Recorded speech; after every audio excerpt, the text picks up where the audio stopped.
Bonjour les amis, c'est Cyril de Lille. La Bible invite-t-elle ou ordonne-t-elle aux femmes de se voiler? C'est toute une question. Prenons les passages incriminés. La Bible.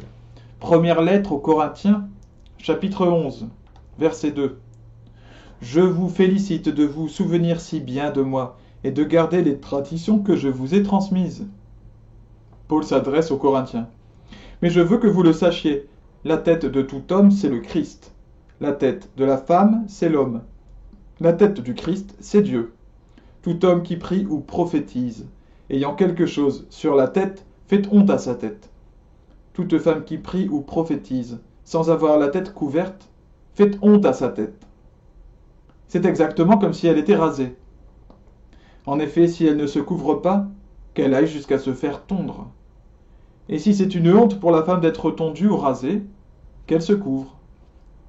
L'homme, lui, ne doit pas se couvrir la tête, puisqu'il est image et gloire de Dieu, et la femme est la gloire de l'homme. Ce n'est pas l'homme, en effet, qui a été tiré de la femme, mais la femme qui a été tirée de l'homme. Et ce n'est pas l'homme qui a été créé à cause de la femme, mais la femme à cause de l'homme. C'est pourquoi la femme doit avoir sur la tête un signe de sa dignité, à cause des anges. D'ailleurs, dans le Seigneur, la femme n'est pas sans l'homme, ni l'homme sans la femme. En effet, de même que la femme a été tirée de l'homme, de même l'homme vient au monde par la femme. Tout cela vient de Dieu. Jugez-en par vous-même. Est-il convenable qu'une femme prie Dieu sans avoir la tête couverte? Première remarque. Saint Paul nous parle de la nécessité pour une femme de se voiler lorsqu'elle prie ou prophétise. Au contraire de l'islam, en tout cas des habitudes des musulmans, Saint Paul ne dit pas que la femme doit être constamment voilée. Bon. Mais ce qui est intéressant, c'est de savoir pourquoi est-ce que la femme doit se voiler, selon lui.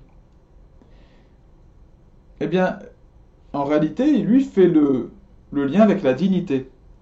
Ce que j'avais exprimé dans ma vidéo sur le voile et ce que des femmes musulmanes m'expriment et expriment lorsqu'on leur donne la parole. Certaines disent le voile pour moi, justement, c'est une émancipation, c'est une dignité, je me sens plus libre. Ce que beaucoup ne comprennent pas, restent éberlués ou disent mais non, c'est pas possible, on l'a forcé. Bon, c'est quand même écrit aussi dans la Bible. Bon. C'est pourquoi la femme doit avoir sur la tête un signe de sa dignité à cause des anges. C'est le verset 10. Pourquoi un signe de dignité? Eh bien, c'est très simple. La femme a été faite pour la gloire de l'homme, c'est-à-dire qu'elle a été faite pour lui plaire, pour le ravir. L'homme prend un plaisir à observer la femme, à l'entendre parler, à voir son visage, son sourire, à observer justement aussi ses cheveux, donc sa chevelure qui est un élément primordial du charme féminin exercé sur les hommes. Eh bien, l'homme, lui, est la gloire de Dieu, mais pas la gloire de la femme. L'homme n'a pas été conçu pour la femme. Il ne lui plaît pas particulièrement, il n'est pas spécialement gracieux.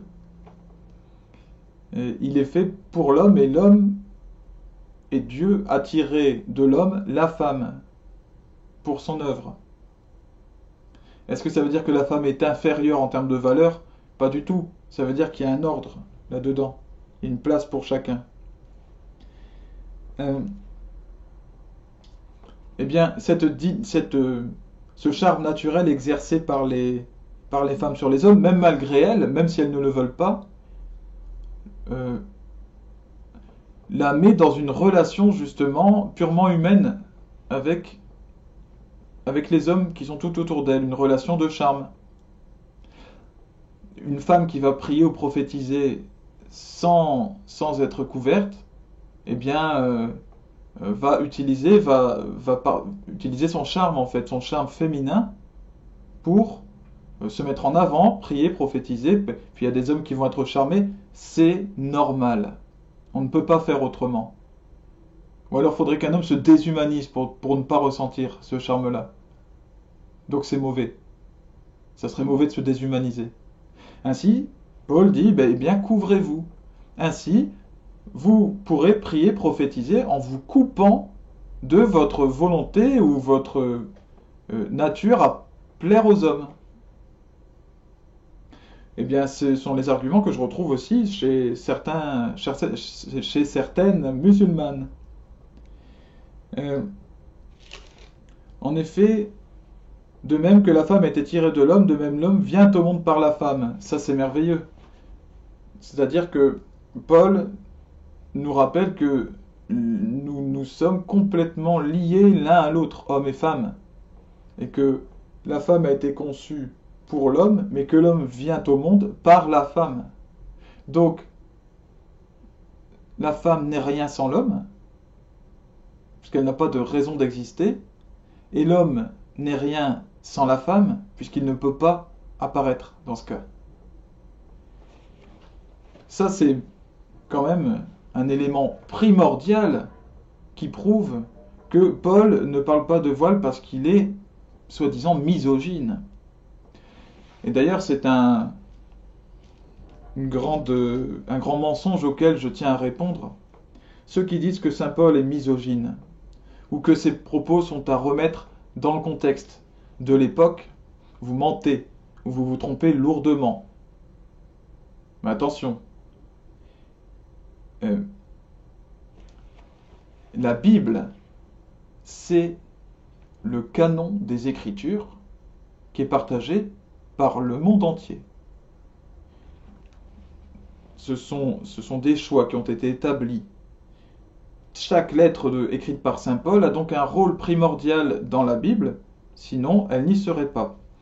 Et